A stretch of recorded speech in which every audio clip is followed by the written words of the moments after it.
नमस्कार, स्वागत है आपका HR 71 में। मैं मौजूद हूँ इस वक्त यमुनानगर में और आपको बता दें कि 3 दिनों से गेस्ट टीचरों का लगातार जो है प्रदर्शन जारी है। जी हाँ, आपको तस्वीरें दिखा रहे हैं कि कल जो है बातचीत हुई थी, शिक्षा मंत्री थे, उन्होंने बताया था कि यमुनानगर से कुछ लोग जाएंगे शिक्षा सदन पंचकुला में, जहाँ पर विशेष बातचीत होगी, वहाँ पर सदन की बातचीत होगी, उनके साथ बातचीत करके कुछ हल निकलेगा। लेकिन यहाँ से 9 लोगों की टीम जाती है, 9 सदस्य जाते हैं, लेकिन कोई भी ऐसी बातचीत वहां पर होती है या क्या कुछ होता है, पूरी जानकारी लेंगे क्योंकि वहां से टीम इस वक्त वापस पहुंच चुके हैं। गेस्ट टीचर है हमारे साथ, उनसे जानना चाहेंगे। सर, क्या कुछ जानकारी देंगे? क्या नाम है आपका? जो चंडीगढ़ गए थे, क्या हुआ वहां? मैं पारस शर्मा, प्रदेश महासचिव अतिथि अध्यापक संघर्ष समिति।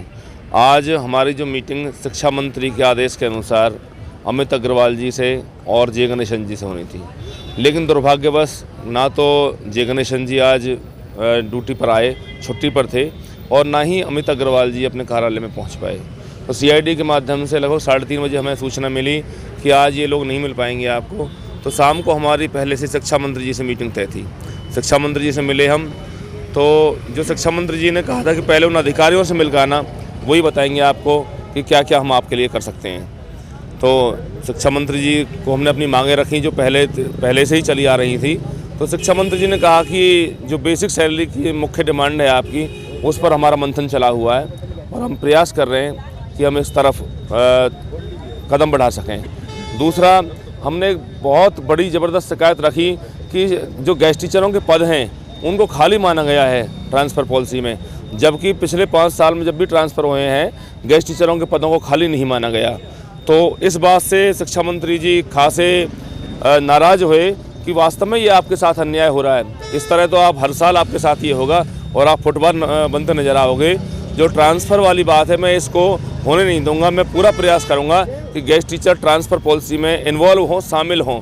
हमने उन्हें ये बात समझाने में कामयाब हुए कि जो हाई कोर्ट का ऑर्डर है ट्रांसफ़र पॉलिसी का, केवल JBTs के लिए है कि JBT का ट्रांसफ़र उनके खिलाफ किया जाए। समस्त टीचरों के बारे में, इंटर डिस्ट्रिक्ट जो है उसके बारे में नहीं है।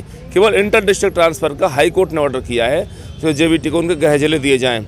और जो जनरल ट्रांसफ़र हैं जो जिले से जिले में होते हैं, उनके बारे में ऐसा कुछ नहीं है। तो इसके बारे में मुख्य शिक्षा मंत्री जी ने कहा ये तो बहुत ज़्यादा अन्याय हो रहा है आपके साथ में, मैं इसे देखूंगा।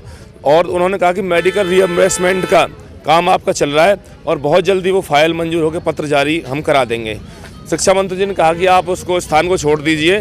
तो इसके लिए हमने उनसे साफ मना कर दिया कि जब तक पत्र जारी नहीं होगा हम उस स्थान को नहीं छोड़ेंगे, क्योंकि हमारे साथ बार बार धोखा होता है।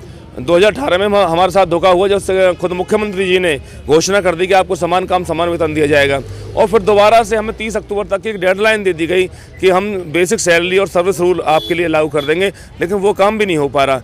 तीसरी जो सबसे बड़ी बात हमने कही कि जो सर्विस रूल्स हैं उनमें हमें मिल कुछ भी नहीं रहा, केवल नाम के सर्विस रूल हैं। बाउंडेशन तो हम पे किए जा रहे हैं सरकारी कर्मचारी जैसे, लेकिन हमें मिल कुछ नहीं रहा, क्योंकि हम 58 साल तक कन्फर्म हैं। तो हमें वो सुविधाएं दिलवाई जाएं। तो उन्होंने कहा कि एक बार आप जे गणेशन जी से मिलिए और आप उसको ड्राफ्ट की कॉपी को देखिए और उसमें ऑब्जेक्शन उन्हें लिख के दीजिए। मैं पूरी कोशिश करूंगा कि जो आप ऑब्जेक्शन लिख के दे रहे हैं, जैसे EPF का लाभ का है, मेडिकल रीइंबर्समेंट का है, रीएम्प्लॉयमेंट का है, एक्स ग्रेसिया का है, और चिल्ड्रन अलाउंस का है, मेडिकल लीव का है। तो इस तरह की बातें जो दूसरे कर्मचारी हैं SSC के तहत काम करने वाले कॉन्ट्रैक्ट कर्मचारी, उनको ये सारी चीज़ें मिल रही हैं, लेकिन हम इन सारी चीज़ों से 16 साल बाद भी अछूते हैं। आज हमारा जो गेस्ट टीचर रिटायरमेंट होता है उसे 1 रुपया भी नहीं मिलता।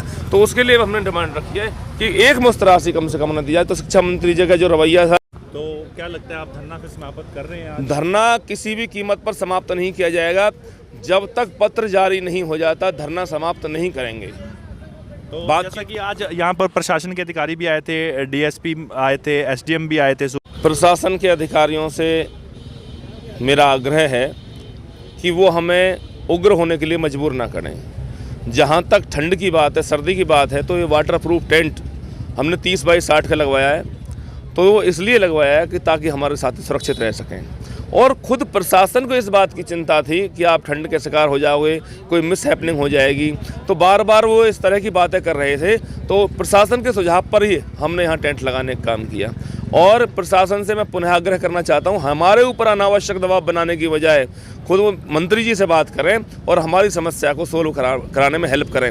यदि प्रशासन ने हमारे साथ कोई धक्काशाही करने की कोशिश की और उसके बाद कोई गेस्ट टीचर गलत कदम उठाता है या कोई बड़ा कदम उठाने के लिए मजबूर होता है तो इसकी सारी जिम्मेदारी प्रशासन की होगी। तो प्रशासन से आग्रह है कि वो ऐसी गलती बिल्कुल ना करें। अब दोबारा से कोई मीटिंग रखी गई है गणेशम जी के साथ या चंडीगढ़ जो भी पंचकुला अधिकारी है, दोबारा से कोई मीटिंग रखी गई है? कल एक प्रतिनिधिमंडल उनके साथ मिलने के लिए जाएगा, अपनी बातें उनके सामने रखी जाएंगी।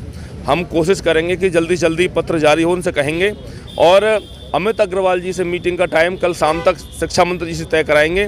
उन्होंने हमारा फ़ोन नंबर लिया कि मैं कल शाम तक मंत्रिमंडल के विस्तार के बाद आपको ये बता दूंगा कि अमित अग्रवाल जी के साथ आपकी मीटिंग कब होनी है, जिससे बेसिक सैलरी के बारे में जो काम चला हुआ है उस पर समुचित कार्रवाई हो सके। धरना जारी रहेगा? धरना यथावत जारी रहेगा और जब तक जारी रहेगा जब तक पत्र जारी नहीं हो जाता है। तो आप देख सकते हैं तस्वीरें हैं हमारे साथ मैना यादव जी। मैम, आपकी भी तबीयत कहीं ना कहीं आज ख़राब होती दिखाई दे रही है, आप भी डटे हुए हैं, क्या कुछ कहना चाहेंगे? आज की जो मीटिंग है बेनतीजा कह सकते हैं, उस मीटिंग को क्या रहा?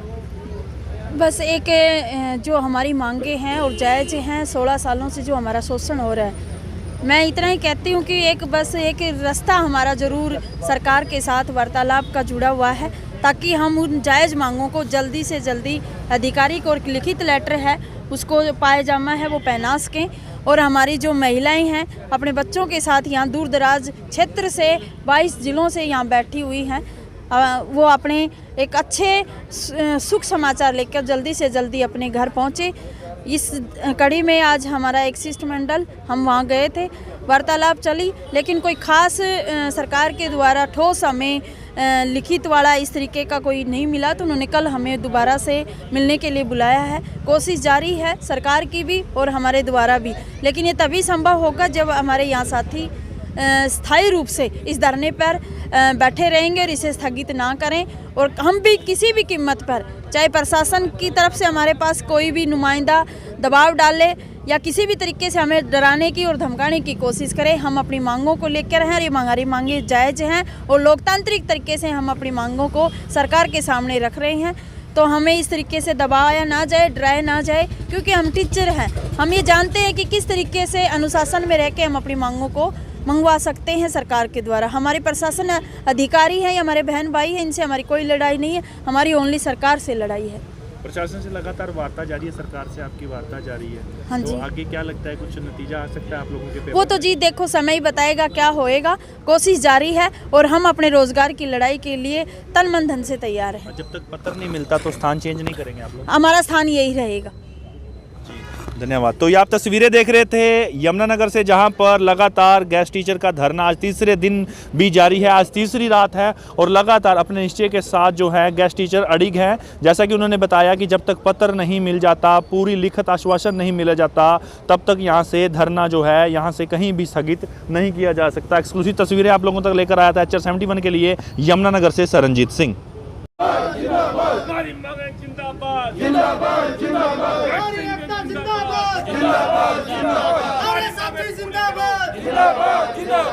टीचरों की मांगों को पूरा करो, खिलाफी बंद करो, खिलाफी बंद करो। सरकार होश में आओ, चुनावी वायदे को पूरा करो, टाल मटोल की नीति को बंद करो।